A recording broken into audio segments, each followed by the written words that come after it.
Hello student अस्सलाम वालेकुम, how are you doing today. आज हम चैप्टर नंबर 7 के न्यूमेरिकल प्रॉब्लम कवर करेंगे।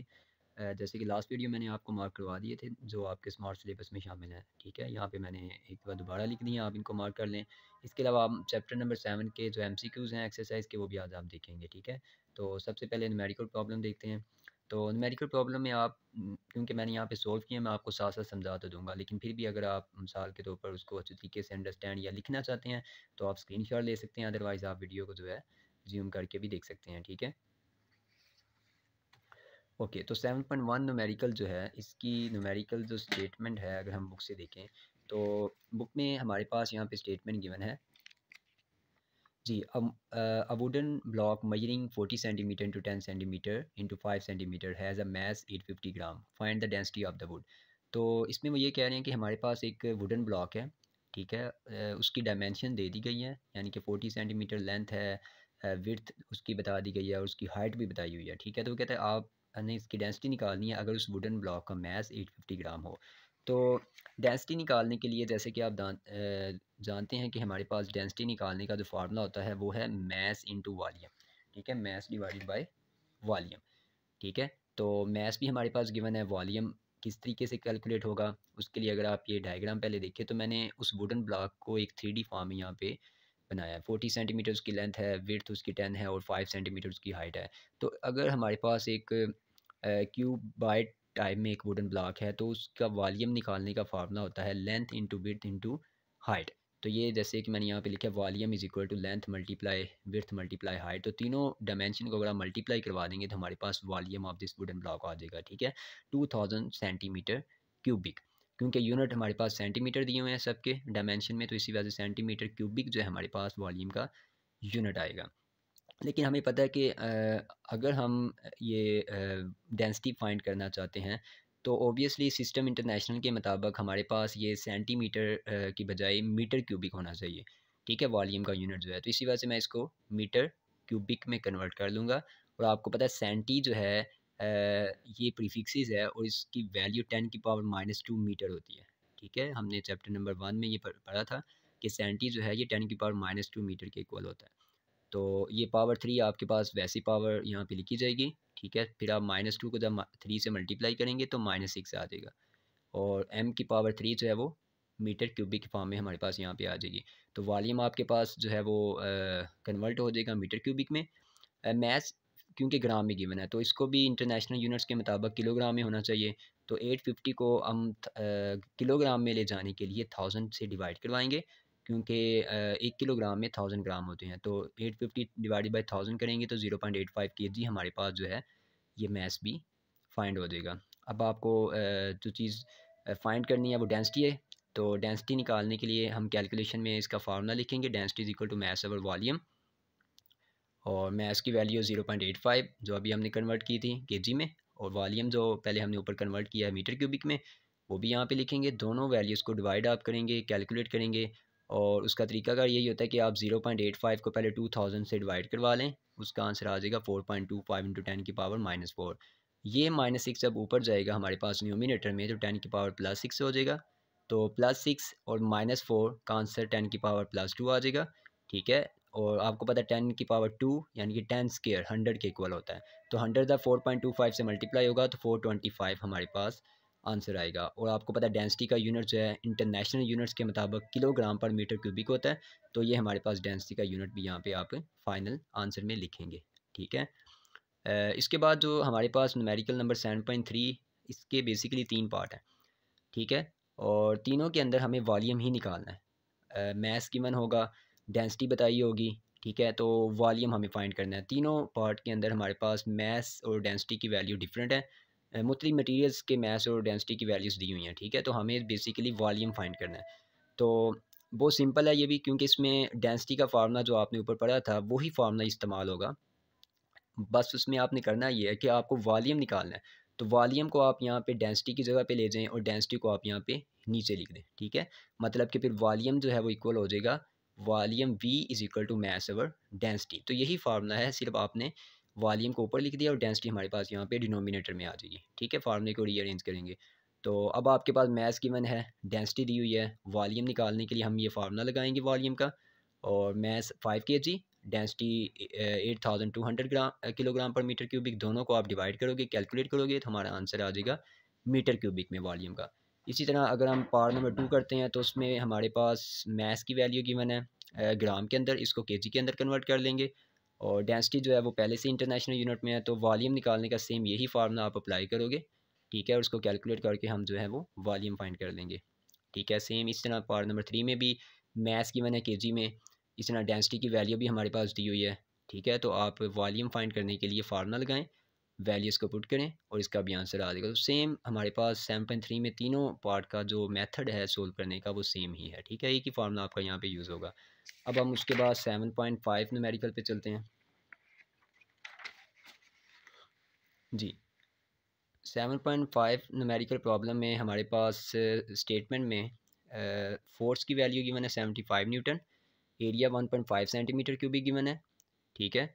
और उसके अलावा जो चीज़ आपको फाइंड करनी है इसमें प्रेशर की वैल्यू निकालनी है कि अगर 1.5 सेंटीमीटर क्यूबिक एरिया के ऊपर 75 न्यूटन की फोर्स अप्लाई हो रही है, तो आप बताएं कि उसमें प्रेशर की वैल्यू क्या होगी, ठीक है। तो प्रेशर निकालने के लिए हमें पता है प्रेशर का फार्मूला होता है फोर्स पर यूनिट एरिया। तो फोर्स भी गिवन है, एरिया भी गिवन है, लेकिन इसमें आपने एक चीज़ याद रखनी है कि एरिया जो 1.5 सेंटीमीटर क्यूबिक में गिवन है आप उसको मीटर स्क्वायर में लाजमी कन्वर्ट करेंगे, ठीक है। तो जैसे कि हमने पहले भी कन्वर्जन किया, सेंटी जो है बेसिकली सी जो है ये प्रीफिक्सेस है जिसकी वैल्यू 10⁻² मीटर होती है, ठीक है। तो ये क्योंकि स्केयर हमारे पास यहाँ पे है तो यहाँ पे भी आप स्केयर लगाएंगे और ये -2 द 4 से 2 से मल्टीप्लाई होगा तो -4 आ जाएगा। तो इस तरीके से एरिया जो है वो सेंटीमीटर स्केयर से मीटर स्केयर में कन्वर्ट हो जाएगा, ठीक है। ये वैल्यू हमारी यहाँ पे इस्तेमाल होगी, ठीक है। फोर्स भी गिवन है, एरिया भी गिवन है, कैलकुलेट करेंगे तो हमारे पास आंसर आ जाएगा प्रेशर का, और यूनिट इसका क्या होता है न्यूटन पर मीटर स्केयर, ठीक है। इसके बाद 7.6 न्यूमेरिकल जो है इसमें भी हमारे पास फोर्स की वैल्यू गिवन है, इसके अलावा साइड लेंथ जो है बेसिकली इसमें दी हुई है एक स्केयर की 10 मिलीमीटर। तो हम इस 10 मिलीमीटर को पहले मीटर में कन्वर्ट करेंगे और हमें पता है कि 1 मीटर में 10⁻³ जो है वो मीटर होता है, ठीक है। तो कन्वर्ट करेंगे इसको भी, तो 10 × 10⁻³ मीटर, मिलीमीटर को हमने कन्वर्ट कर लिया मीटर में। अब आप एरिया निकालेंगे पहले, तो area is equal to length multiply width. अब क्योंकि एक स्क्वायर साइड है ये हमारे पास, ठीक है, और स्क्वायर की सभी साइड्स जो हैं वो लेंथ और विड्थ बराबर होती हैं, तो इसी वजह से लेंथ भी हमारे पास यही आएगी और विड्थ भी हमारे पास यही आएगी, ठीक है। दोनों को मल्टीप्लाई करेंगे तो हमारे पास आंसर आ जाएगा 100 × 10⁻⁶ मीटर स्क्वायर, ये हमारे पास एरिया भी आ जाएगा। अब अगर आप प्रेशर निकालना चाहते हैं तो प्रेशर में P=F/A का फार्मूला आप अप्लाई करें। फोर्स आपको गिवन है 20 न्यूटन, एरिया आप अभी फाइंड कर चुके हैं, ठीक है। स्क्वायर हमारे पास वो पिन थी जिस साइड जिसमें हमने लेंथ इंटू विड्थ वाला फार्मूला इस्तेमाल किया और ये हमारे पास जो है वो एरिया का आंसर भी आ गया। अब आप दोनों वैल्यूज़ को डिवाइड करेंगे तो हमारे पास प्रेशर जो है वो फाइंड हो जाएगा 2 × 10⁵ न्यूटन पर मीटर स्क्वायर, या आप न्यूटन पर मीटर स्क्वायर की जगह पे पास्कल भी लिख सकते हैं, ठीक है, क्योंकि 1 न्यूटन पर मीटर स्क्वायर 1 पास्कल के इक्वल होता है। इसके बाद अगर हम 7.11 न्यूमेरिकल की बात करें तो ये न्यूमेरिकल थोड़ा सा लेंथी है, यहाँ से स्टार्ट होगा और यहाँ पे इसका आंसर है। बेसिकली इसमें हाइड्रोलिक प्रेस वाला जो हमने टॉपिक किया था पास्कल लॉ का, ठीक है, तो वो फार्मूला हमारा यहाँ पे यूज़ होगा F2/A is equal to F1/a, क्योंकि इसमें जो हमारे पास फोर्स बताई हुई है हाइड्रोलिक प्रेस की वो है 20,000 न्यूटन। F2 फोर्स दी हुई है, डायमीटर ऑफ लार्ज पिस्टन जो है ये भी बताया हुआ है, ठीक है। कितना बताया हुआ है 30 सेंटीमीटर, और अगर आप इस 30 सेंटीमीटर को मीटर में कन्वर्ट करेंगे तो 1 मीटर में क्योंकि 100 सेंटीमीटर होते हैं तो 30 डिवाइडेड बाय जब आप 100 करोगे तो हमारे पास 0.3 मीटर आ जाएगा, ठीक है। अब आपको एरिया निकालना है इस लार्ज पिस्टन का, क्योंकि फार्मूला में हमारे पास यहाँ पे कैपिटल ए की वैल्यू जो है वो इस्तेमाल होगी। तो capital A is equal to D² π/4, ठीक है। ये हमारे पास एरिया जो है सर्कल का सर्कुलर टाइप जो पिस्टन है उसका एरिया निकालने का फार्मूला है। आप वैल्यूज़ यहाँ पे पुट करें तो हमारे पास एरिया का आंसर आ जाएगा। मैंने पाई की वैल्यू एज टी वैसी रहने दी है, ठीक है, और इसको सोल्व कर लिया है तो हमारे पास 0.0225 pi metre square, metre square जो है वो एरिया का हमारे पास सिस्टम इंटरनेशनल जो है वो यूनिट है, ठीक है। इस तरह डायमीटर ऑफ स्मॉल पिस्टन जो है वो 3 सेंटीमीटर दिया, इसको आप स्मॉल डी से इंडिकेट कर दें। इसको भी आप मीटर में कन्वर्ट करें तो 3 सेंटीमीटर 0.03 मीटर के इक्वल आ जाएगा। एरिया ऑफ स्मॉल पिस्टन निकालने के लिए स्मॉल ए का साइन यूज़ कर लें, क्योंकि लार्ज पिस्टन के लिए कैपिटल है या तो स्मॉल के लिए स्मॉल ए, तो D square over 4 and pi. Values को पुट करें तो हमारे पास जो है वो स्मॉल पिस्टन का एरिया भी फाइंड हो जाएगा। जब एरियाज़ फाइंड हो जाएंगे तो फोर्स टू लिफ्ट, ठीक है, मतलब कि कितनी फोर्स हमें हाइड्रोलिक प्रेस पे लगानी पड़ेगी कि हम 20,000 न्यूटन वाला जो वेट है उसको लिफ्ट कर सकें, ठीक है। तो F1 फार्मूला के लिए पास्कल लॉ अप्लाई करेंगे, F2 over A is equal to F1 over small a. तो यहाँ से F1 कैलकुलेट हो सकती है, अगर आप ये वाला ए जो यहाँ पे डिवाइड हो रहा है उस तरफ जाके मल्टीप्लाई करवा दें तो ये हमारे पास जो है वो F1 का फार्मूला आ जाएगा, ठीक है। अब आप इसमें वैल्यूज़ को लगा दें, F2 भी गिवन है, स्मॉल ए की वैल्यू गिवन है आपको, कैपिटल ए की वैल्यू भी गिवन है। तो ये वाला पाई जो है वो इस पाई से कैंसिल हो जाएगा, ठीक है, और बाकी वैल्यूज़ को आप कैलकुलेट कर लें तो हमारे पास 200 न्यूटन जो है वो फोर्स आ जाएगी। मतलब कि अगर आप 20,000 न्यूटन का वेट लिफ्ट करना चाहते हैं तो आपको 200 न्यूटन की फोर्स जो है वो स्मॉल पिस्टन पे लगानी पड़ेगी, ठीक है। तो उससे आप इतना जो है वेट जो है वो लिफ्ट कर सकते हैं। तो उसके बाद हमारे पास लास्ट न्यूमेरिकल प्रॉब्लम जो है 7.12। इसमें हमारे पास बेसिकली एरिया की वैल्यू गिवन है, ठीक है। इसके अलावा चेंज इन लेंथ 2 मिलीमीटर है, फोर्स की वैल्यू बताई हुई है और ओरिजिनल लेंथ, मतलब कि एक वायर है जिसकी ओरिजिनल लेंथ जो है वो 2 मीटर है, ठीक है। ये यंग मॉडुलस वाला जो हमने टॉपिक किया था उसमें मैंने ये आपको ये एक्सप्लेन भी की थी एग्जांपल।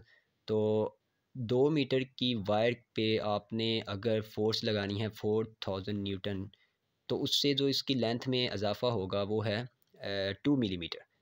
2 मिलीमीटर जो है वो इसकी लेंथ में चेंजिंग आएगी, डेल्टा एल जो है वो बेसिकली 2 मिलीमीटर है। तो हमने बताना है कि इस वायर का यंग मॉडुलस जो है इसकी क्या वैल्यू होगी।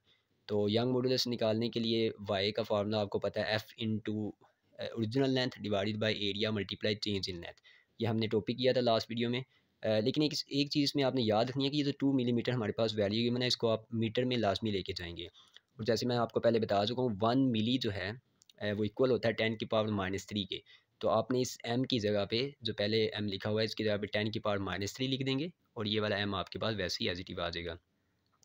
अब आपके पास सारी वैल्यूज़ गिवन है, आप इसको बस फार्मूला में पुट करें और उसको सोल्व कर लें। 4000 को जब 2 से मल्टीप्लाई करेंगे 8000 आ जाएगा, 2 टू द 4, 10⁻⁵ के साथ सोल्व होकर -8 आ जाएगी। फिर आप 4 और 8000 को डिवाइड करेंगे तो 2000 आ जाएगा और -8 जब ऊपर जाएगा तो ये +8 हो जाएगा, ठीक है। फिर आप इस 2000 को 2 इंटू 10⁻³ की फॉर्म में लिख सकते हैं, ठीक है, साइंटिफिक नोटेशन में। और 8 क्योंकि पहले से हमारे पास यहाँ पे मौजूद है तो 8 + 3 जो है वो 11 हो जाएगा। तो हमारे पास यंग मॉडुलस की वैल्यू आ जाएगी 2 इंटू 10⁻11 न्यूटन पर मीटर स्क्वायर। ये हमारे पास फाइनल आंसर होगा यंग मॉडुलस की वैल्यू का इस वायर की, ठीक है। होपफुली कि आपको ये सभी न्यूमेरिकल्स जो है समझ आ चुके होंगे, ठीक है। आप इन न्यूमेरिकल्स का स्क्रीनशॉट ले सकते हैं ताकि आप नोट डाउन कर सकें कॉपीज़ पे। Okay, thank you, have a nice day.